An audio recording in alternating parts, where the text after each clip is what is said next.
Okay, We are go. waiting. All right, hi there. My name is Rayanne Stobley, also known as Weilok in the game, and I'm going to talk to you about gardening, the very basic starting out 101. Buy it, plant it, love it. A lot of us go through the stores, whether it's a grocery store or Lowe's, Home Depot, which we call box stores, or nurseries, and we see plants and we think, oh, I want that. That's so pretty. And we get it home, and because we don't know how to take care of it or what to do with it, it dies. And we tell everybody, I just kill everything. Friends give us plants and they die because all we can know to do is water it. And eventually it dies. What is happening in most of the cases is the plant needs to be transplanted or it needs different care. Now, what you get usually when you go into the big box stores, or some of them, you get these things called 6-packs or 4-packs, or maybe even this is a 6-pack too. See, size difference? Okay, so this was from Lowe's this morning, and I grabbed it to give you guys an idea. The first thing I did was start soaking it because grocery stores, etc., they really don't have good areas to keep their plants the right amount of moisture. So a lot of times they're just desperately in need of some water. Okay, so the first thing you do is you soak it. But while you're at the store, I pulled one out so I would know what I was facing. The first things you're worried about is whether it's root bound, whether it's got bugs, any of those kinds of problems. So in the store, I laid it on its side on the floor. I shoved up on the bottom, right? And gently eased it out.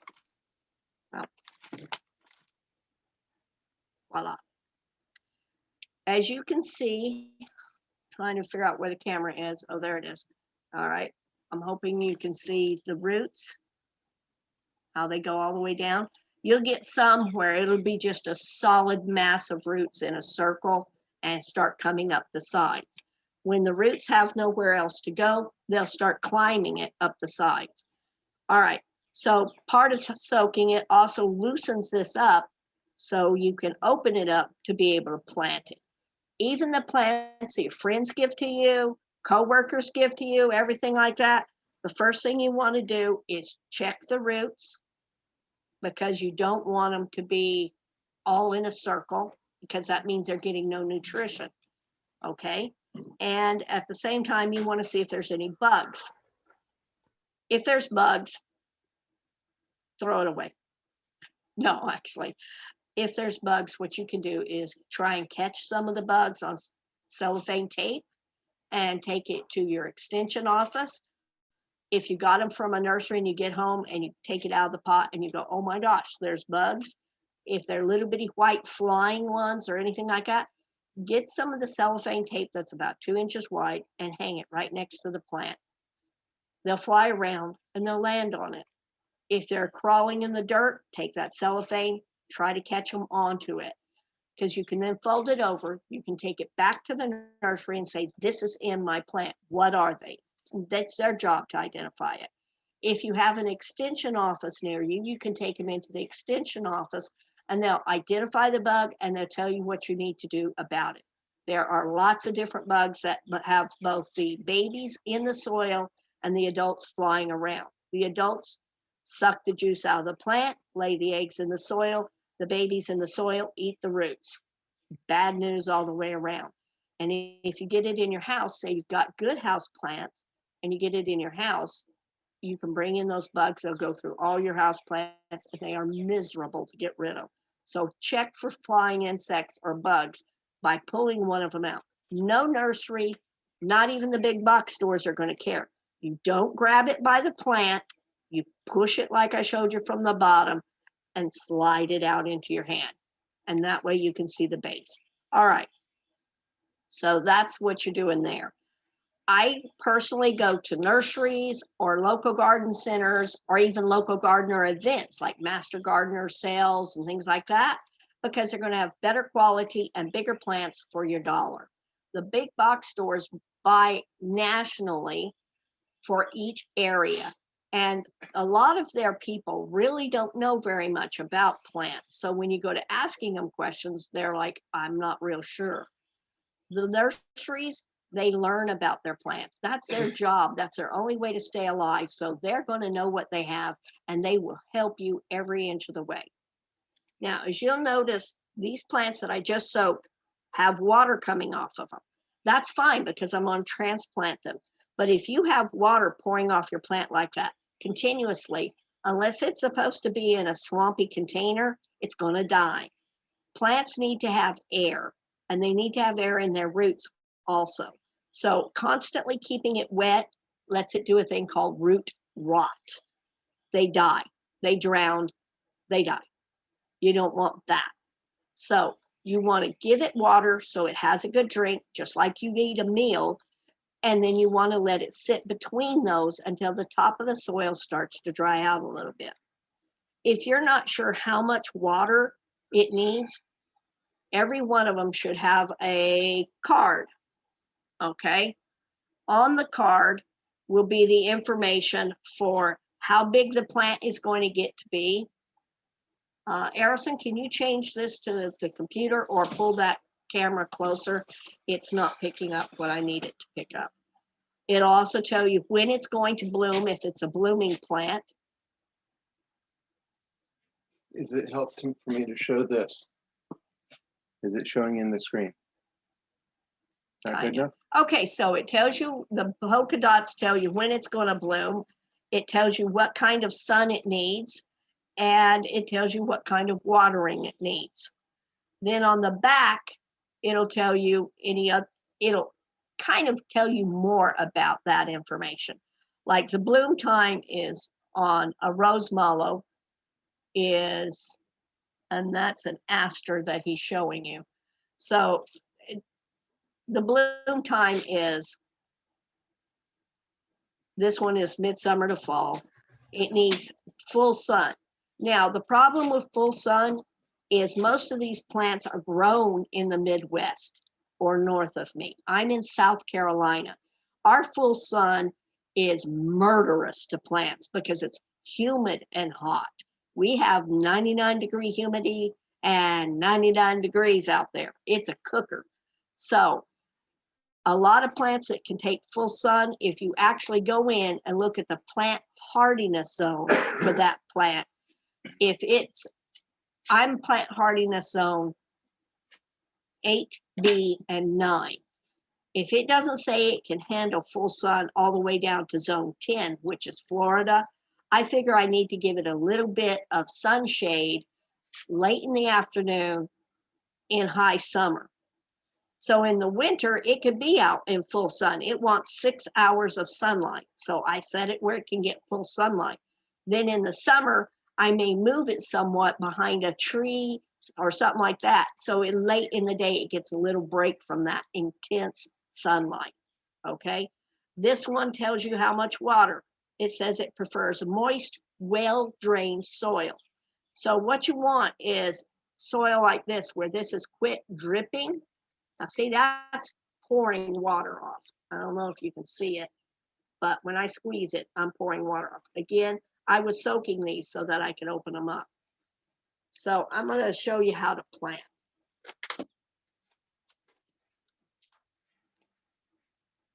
Now what I did is I just went and bought topsoil, and I mixed it with my mushroom compost here, and I put it in a pot. Well, that was silly of me. I'll plant in here. All right, this pots need to have holes in the bottom. Sorry, jumping around, my bad. Pots need to have holes in the bottom for drainage. Some of them will have a water catcher built in, okay? See? That catches the water so it doesn't end up all over your countertop. Or you can purchase water catchers, both plastic. This is pottery and this is plastic. The pottery, the water will seep through. So don't get pottery and put it on a wood table, because that water is going to seep through, and then you're going to have water standing on your table, kind of like a sweating glass. On those cases, you're going to want plastic. It won't seep through and it won't weep through.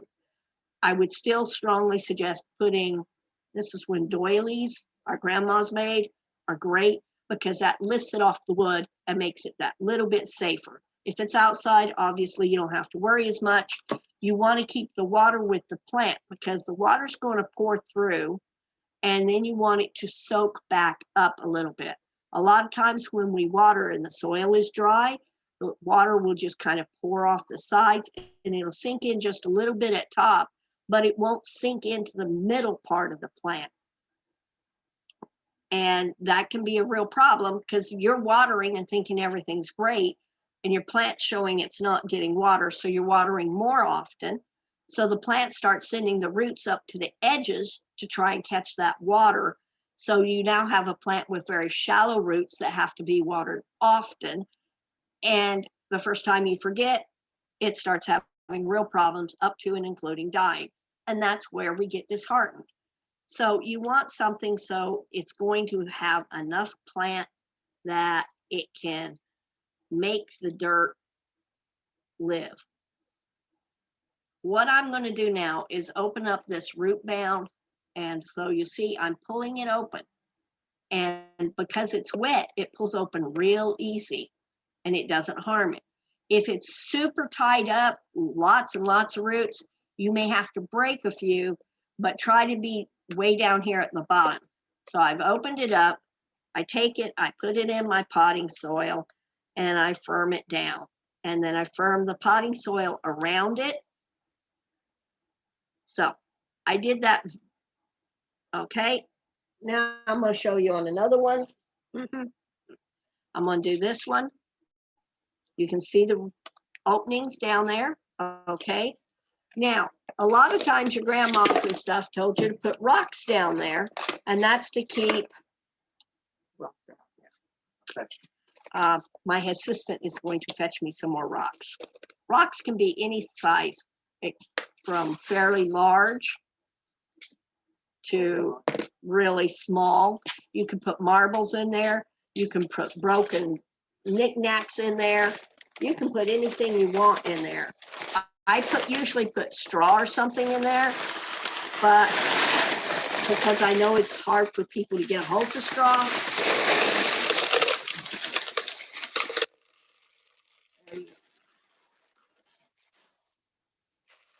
You want just enough rocks to cover the bottom, not a big deep layer, just enough. What that does is it keeps the soil from closing off those holes by compacting on them, and then suddenly it has no drainage. The rocks or whatever you put in there keeps that up. I usually put straw, like I said. All right, so I'm going to take another one of these plants out. Again, I kind of lay it on its side tilted down, and I start compressing in and press up and compress in. And I don't know if you can see this, but it's starting to come out of the pot. The one next to it came out too. I pressed it earlier, but we'll go ahead and take this one out.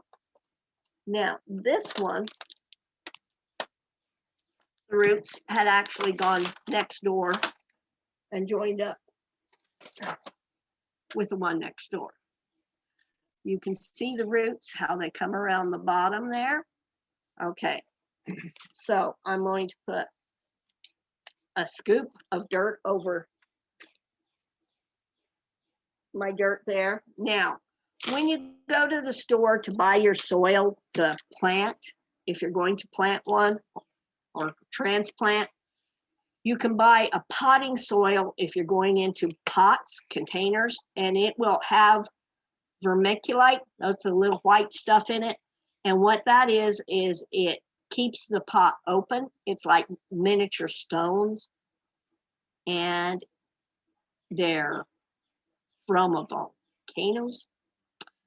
And you can get vermiculite or perlite, Perlite. And what they do is they open it up so that it doesn't compact around the roots, keeping them from breathing. Now I'm rubbing on the sides of the plant to get those little roots to open outward. I'm opening up from the bottom of the plant. And the idea is if the roots are growing in a circle and you just plop them in another pot and you don't open this up, the roots continue to grow in that circle. Plants don't have brains in that sense. They don't realize that extra dirt's out there. You have to open up those roots so that they point outwards. And all it takes is just a little bit of rubbing. And at that point, they kind of, instead of going in a circle tight to the plant, they're starting to go outward. And then they grow out into your new potting soil that you're giving it, okay? So I just go all the way around all four sides, just rubbing it. Don't worry, it's not hurting it at all. And I lift it open from the bottom, okay? Now, I've got that done, and I've already checked for plants. I checked for my depth. How deep is it going to fit? Now, the first thing I did when I selected my pots was I took my 4-pack pot and I made sure it was shorter than the pot I'm going into. Don't know if you can see that very well, okay? So I already knew these plants could go into these pots. You want to keep a plant planted at the same depth it was in the pot. So you run your finger across the top of your soil and you don't want it super deep. Now, right now, my hand is a good 3 inches in. So if I put dirt in all the way to the top, I'd bury my plant. So I'm going to put a little more dirt in there. I've already mixed mushroom compost in with my dirt because I mix my own soil because I pot so often.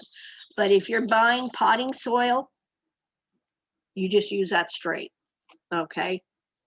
So now when I put my plant in, can you get the camera and just hand it to me? Yes, I can. Thanks, or bring it over here, kind of. We're going to get the camera so you can actually see in here because the black soil and black makes it a little bit hard. He's going to bring it in. Right. Here we go. Okay. All right, so Mondays. Here's my plant, okay? Okay. And it's going in the pot.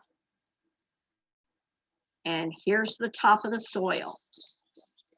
And it's about a 1/2 inch below the edge, okay? That angle shows it really good. All right, so if I move it over to the side, you can see it is below the edge, but not a whole lot. You're only doing that so that you know how deep it is and you're not going to pour water on the top and it pours over on your counter, okay?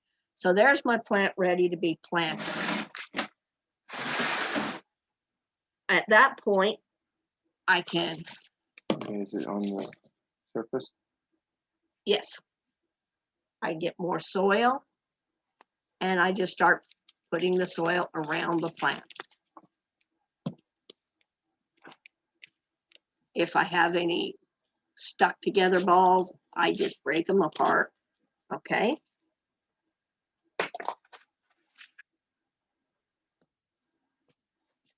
And you can put it all in on one side. You notice I just buried my plant. It doesn't bother it because we're going to get it off in just a second. So I just move my soil around nice and loose. Okay. And my soil is nice and loose. So that is important. Remember, you want your soil to be well drained. Okay. Let's see, I just knock it off. Any leaves that are curled up and dead, pull them off. The plant shouldn't be trying to keep alive dead leaves. Any spent blossoms, pull them off. It shouldn't be trying to keep alive. If it, see, you just pinch it off, take it off. All right. If it's crunchy, it ain't going to come on. So take it off and let the plant come back and redo it, okay? Now, after you've done this, you gently, not pushing hard, gently firm the soil around it. Then you're going to take it with its water catcher and you're going to gently pour water in around it. What that does is it makes the soil settle down around your plant. And you have now repotted one plant, okay? I'll repot the rest of these in a minute. So now you know how to deal with root-bound plants, which is often when you're given something at work by coworkers because their plant grows well, ask them, did you repot this? If they look at you and go, no, what are you talking about? Then you know you need to do this because plants grow. That's what we want them to do. All right, so take it out of the pot, look at the roots. If you barely see any roots or no roots around the edge, then it's in good shape and you don't have to worry about repotting it yet, okay? Ask them. Anybody who gives you a plant should be able to tell you what kind of sun it needs, what kind of watering it needs. Those are the two main things after you've checked for the roots yourself. All right, if it wants a lot of water, you water it, let the water go through, let it sit for a while in water so that it soaks that water back up into the dry soil, and then you can pour it away. If it's a house plant, that's usually 10 to 15 minutes. You let it soak up and then you throw it away. I personally have found the best luck I have for watering house plants is about once a week because I don't get plants that need a lot of water. I take them, I put my water in the sink, I put the plant in the water. The next morning I come in, I go like this, get all the water out of it, put it back on the container. That's it. That's all it needed. Okay. So you can water that way. If you're growing African violets, things like that, where it says it doesn't want water on the leaves, these leaves are flat and shiny. You can get water on them. If a leaf is fuzzy, you don't want to put water on it because the water will sit there and tend to rot in that one spot, okay, or called mildew. So that's when you want to water from underneath your pot. And if you can't, then you get the spouts that are long and thin and you water under the leaves, being careful not to get water on the top of the plant. Like I said, breeds like that are African violets, fuzzy leaf, things like that. So that's how you take care of that. And package plants. The smaller the plant, the more often you're going to transplant it. So unless it is a succulent, I'll talk about them at the end. This is for other plants. Now, you can buy potting mix like this. This is potting soil. It is not a potting mix. It's good for potting in, mixing into your ground or into another mix to go into your potting mixes. A potting mix will be very open. It'll have the little white rocks in it, the perlite, and it's great for keeping the earth in a pot from compacting around the roots and starving them for air and water, okay? If you're going to mix into pots, I recommend that. I didn't have any because I've already used it. I will go, and when I repot these in about a month, I'll probably put some potting soil, perlite in it, okay? Now, I showed you how to get it out of the containers. I've talked to you about the potting mix. Now, when this plant here reaches the point that it's all the way to the edges, the top part of the plant is all of the way to the edges of the pot, the leaves are, and all the way around, and it's about yay tall, I will take it out and check the roots. If it's still doing good, I'll just put it back in and not worry about it. A lot of plants grow slower and they put more growth in the top part your flowering plants, and they like to be a lot of roots, but not so much that they're growing in a circle. If my plant, if I pull it out and the roots are growing in a circle, then I have to move to a next bigger pot. Say I don't have a next bigger pot, or I don't want to go to a next bigger pot. What I can do is I can pinch back the top of the plant and I can cut off any of the roots that are going in a circle. I don't mess with any of the roots in the actual rest of it. I just take off the ones that are going in a circle and I cut down the top. That's keeping the plant in balance. Now, plants that are let's talk about things that are vegetables that have a root that you're going to eat. They need more soil because that root is what you're going to eat. That's what's going to multiply, like potatoes or tamarind or ginger. They make bulblets in the ground.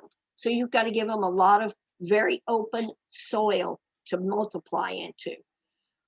Radishes, carrots have one bulb, so they just need the room around them. If you look on the planting, it tells you how far apart to have them spaced.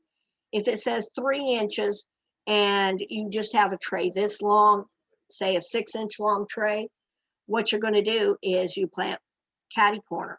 You go side to side. You don't want to put your plant completely touching the side because it's going to make a bulb.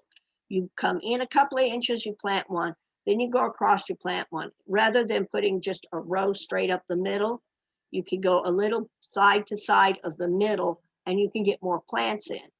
But the reason for that is as you're harvesting your carrots and your radishes, you can either take them all out at once, wash them off and put them in your refrigerator, or you can take out just the few you need to eat. So you'll go every other one to take out, leaving room for the others to multiply.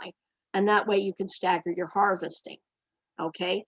Now, if you have something that you're going to be harvesting from the top, whether it's flowers or tomatoes, anything that you eat the top, leaves, lettuces, anything like that, don't put on a huge root.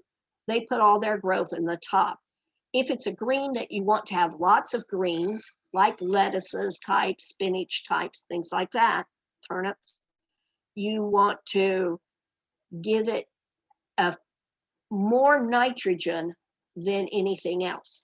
Now, when you look on any of your fertilizers, you'll see 3 numbers there, okay? The first number is always your nitrogen, okay? In this case, it's the 777, so it's an all around. So my first number is my nitrogen at 7%. My phosphate is the second number, and my potash is the third. This is mandated by law. So the 3 numbers there will always be nitrogen, phosphate, potash. This is something all plants need. In the case of Nature Care, this is a water-soluble plant food. I mix it in the water, I pour it over the top, it soaks into the leaves, it soaks into the soil. And this one is a 10, 3, 6. These are called macronutrients. Think of it as your steak and potatoes. The more nitrogen, in this case 10, the more leaves. So if you're wanting something to have more for the root, you want more like the 777 or a 567. The last 2 numbers bigger than the nitrogen. Nitrogen makes leaves, okay? You can get that. This is a Miracle Grow. It also feeds for 7 to 14 days. And you think, wow, that's pretty good. Pay attention, 7 to 14 days, 1 week to 2 weeks. Makes a difference, doesn't it? It is 24, 8, 16. So it's fairly close to this one, which has the smaller numbers. This one you can use on your containers like flowers in the house and things that don't eat a lot of food, okay? This one will feed for a longer time. You can also get granular food. I put a copy of the label in the forum bits so they can look. Okay, so my tech help told me that they've just put copies of those labels in the forum so that you can look at them. If you're planting outside, there's 2 things you need to get off the internet. One is a cold hardiness chart, and that will tell you the coldest days, and it's all set up. It's by the USDA, okay? And you go look that up, and that tells you by zone to your area what hardiness. So when you then look on your plants as you're buying them, it'll tell you what zone hardiness they go for, okay? Both in degrees and in numbers. If it doesn't, you can look the plant up on your smartphone, and then on that site, it'll tell you, okay? So that's how cold it can go. If you're down south, you need to know how much heat that plant can take. And that one is at the American Horticultural Society. If I can get this close enough. No, I can't. All right. Check out. Yep. Take a picture of the bottom of that. He will be posting those two addresses. And that one tells you how many days above certain temperature, okay, is average for an area. Like I said, in South Carolina, my biggest problem is heat. Most vegetable plants after 70 degrees essentially slow down. After about 80 or 90 degrees, they quit growing, okay? So you have to either get ones that are specific to handle the heat. Okra handles heat very well. Most of your tomato plants will slow down, and they'll still produce some, but not much. At that point, if you provide shade for them, especially in the late afternoons, they will continue to produce fairly well. Other plants, not so well. Coffee absolutely loves warmth, but not that kind of intense. So that's why coffee may become a problem for you coffee drinkers. And the Coffee Growing Association is looking for new coffees that can handle warmer temperatures, okay? So it's really important to know both the cold and the hot. Are there any questions? Because next I'm going to go into annuals, perennials, and succulents. Anybody got any questions?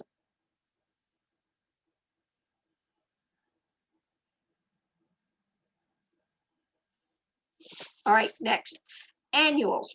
If you look on your little flower chart, which mine's looking pretty dirty, sorry, it will tell you if it's an annual or a perennial. This one that I have here is a perennial. A perennial grows year after year and blooms year after year, or produces fruit year after year. Now, some of them only grow for a couple of years and then they'll seed out. They're called biperennials or biannuals. An annual grows for 1 year. It is purpose in that plant is to grow that year, put on flowers, have the flowers go to seed, and the seeds drop, and that starts its cycle all over again. So if you get something that's an annual, I don't care how much you love it, as the flowers slow down, if you really want to have more of that next year, you let those last few flower heads stay on the plant, die, they make their seeds. You collect those seeds, and then you can plant those seeds wherever you want that plant, whether it's a pot or in the ground next year. A perennial, you can dig it up and move it, but it's going to stay alive year after year. It may die down and you think, oh, it died. You said it was a perennial. What it'll do is it'll come back up from the roots after winter. It's sleeping in the winter, same as you, which is why you provide mulch over the top of it to keep it from getting so cold that it can't live. Plants in the wild will be up under trees and they all share their warmth, and that keeps them from having too much of a problem. We set them out in the middle of the yard and suddenly they have to deal with getting really cold. If you have a plant in a pot, that cold is coming in from the sides as well as from the top. So what you have a problem with is your roots will freeze on the sides. There are a couple of ways around that. One, bring them inside if you want to keep them. Two, dig a hole in the ground, plant the pot, plant and all, into the ground. The ground then insulates that plant, and you can build mulch, straw, pine straw, shredded up newspaper, whatever you want. You can buy it, different colored mulches, and you put that around it again to keep the cold from sinking into the roots. Then in the spring, as it starts coming back, you pull that mulch off or away. You pull that plant out of the ground. You check it for root boundness. Then you decide if that's the pot you want to keep it in. You cut back roots if you need to. You may have to split it by cutting it in half. I have a fern that I can show you that I get the great joy of cutting in half. It's going to be a lot of fun because it's one of the hanging ferns, and it's on the porch, and it grew so much this year that it has split the pot it was in because I didn't have time to get to it. I was busy planting the vegetable garden, and it split the pot it was in. Yeah. So this is actually part of the fern coming out the sides of the pot. Okay. So what I have to do is, if you'll hold that.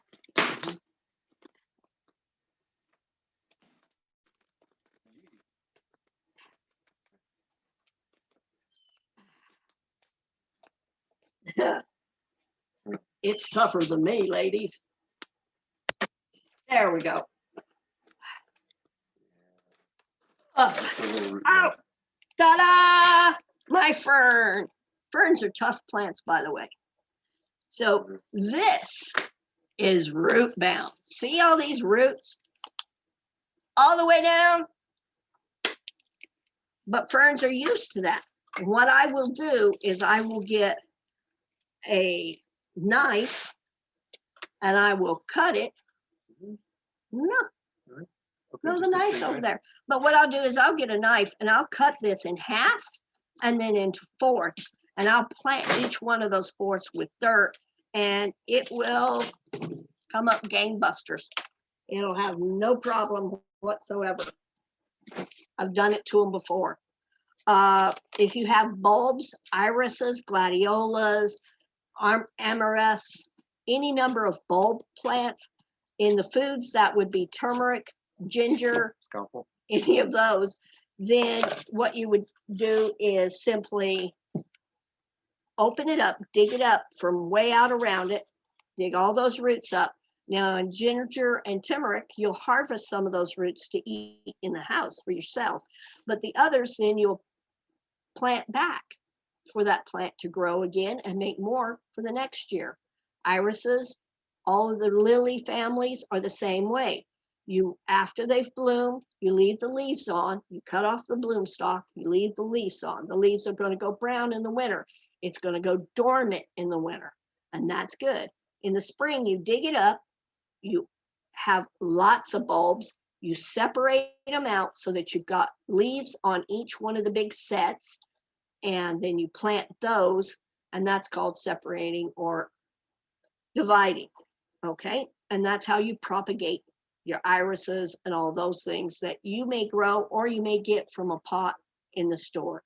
If you go in and you buy them and there are multiple sets of leaves coming up, you probably got more than one bulb in there, and you can separate them out into different pots and have more of them that way. If you go to the store and you buy vegetables or I see it with basil all the time, the top of the pot, they'll have a pot like this and they'll have like 50 little basil plants growing out of it. That's going to die pretty quick. What you do is you get it wet, you open it up, and you gently just separate. I use a kitchen fork, it works great. And you separate them out and you repot them.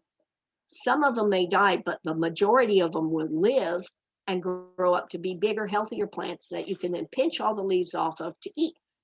If your plant is getting too big, it's getting really tall, no leaves at the bottom, and it's getting wick, you want to pinch from the top, and that causes it to put out side branches. You do that on tomatoes, you do that on all of the flowering plants. You pinch the top ones as they come up. About the fourth set of leaves, you pinch them off, and it makes side leaves. And you keep doing that, and that makes for a bushier plant with more food on it and a healthier plant. So anything you buy from the store that's you're wanting to grow out, you have to look at dividing it and encouraging room. Nothing likes to be crunched in with no room. Weeds are an exception, and a weed is a plant that you don't want that place. Okay, so if you have soil with nothing on it, like this pot has soil with nothing on it, if I put it outside, weed seeds will start in there. I don't know how they get there. They fly through the air with the greatest of ease. What I do is I put mulch in, straw or chopped up tree, pine mulch. You can buy mulch at the store. Or I can just take newspaper, shred it, and tuck it in around it. Anything that keeps seeds that I don't want to grow off the soil, okay? You do the same thing for all your other potting plants. One, it retains the moisture in. Two, it makes it easier to water on top of the mulch, so you have less chance of washing away dirt from around your roots. And three, it keeps weeds from growing. Is there any questions? Okay, I've got 15 minutes. My moderator will let me know if anybody has any questions on anything that maybe I forgot to cover. I don't think so. I think you covered stuff pretty well.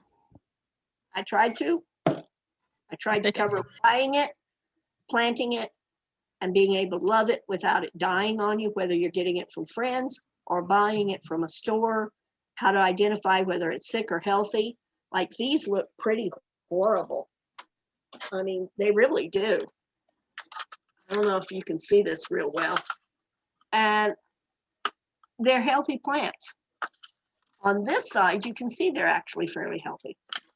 What I have to do is take off all the blooms that were on it, all the old growth that is dying on it. I even pulled off ones that I thought were going to bloom because I wanted to put some effort into setting new roots. Okay. This is a growth head, but it got burnt back. So I just pinched it off. It'll put a new one on and it'll be healthier for it. So pinch, goes. And that lets it be healthier. There's a leaf that's not healthy, off it goes. And then I'll just transplant that into pots. And I'm going to give these away as gifts. They're sun pactons, and they grow really well out in the sun or shade.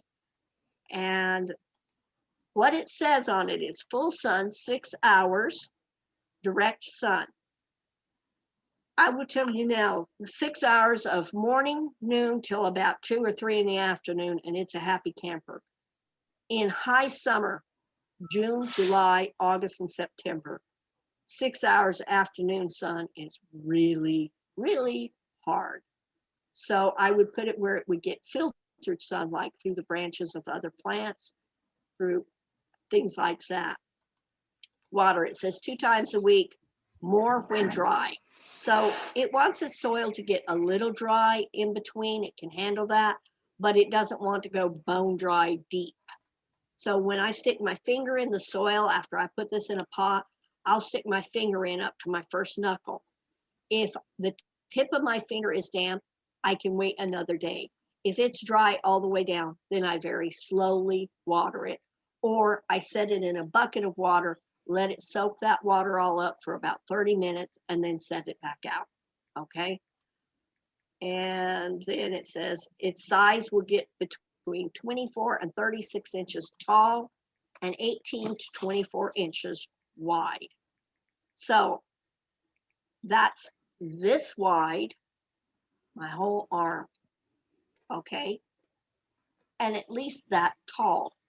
So I will have to repot this one at least once into a bigger pot. But right now, it'll do good in this pot for 6 months. And then in the high part of the season, I can go into a bigger pot. I can add some more nutrients to the soil, and it will just take off, and I won't even have to do anything more with it. It says it wants 15 to 20 inches between them. it says cold hardiness, non-hardy below 40 degrees. So that says these have to go in a container. They have to come inside. It's going to freeze off. This is a warm weather in the South plant, okay? And it's going to be real happy all spring into the high part of summer. It'll slow down a little bit in the summer.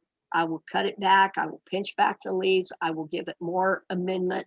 I may repot into a bigger pot, and then it'll go great all through the fall. But as soon as it starts getting cooler out, I'll either have to plan on bringing them in or letting them die altogether.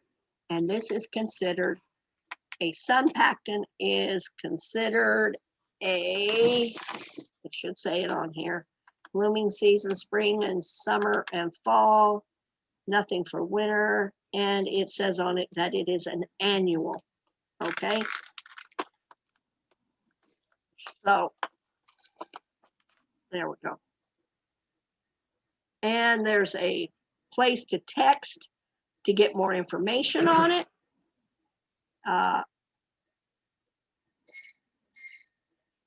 It is good for bees, sun and shade, easy to grow. So there you go. Ta-da. One way or the other, they're going to tell you about this plant because they want you to buy it and they don't want you to have problems with it. So everybody knows everything. Yay! Nobody has any questions? Then I don't have any questions in the chat. that's fine. Rob, Stannard, and Gildar, do you all have questions? Libby, do you have any questions? I think a lot of people put it on for in the background. You're welcome. I'm actually listening. I actually was a couple years back trying to join our local Master Gardeners program, so I'm just listening overall. Yeah, this was a very basic coverage. That's why I didn't go into a lot of other stuff.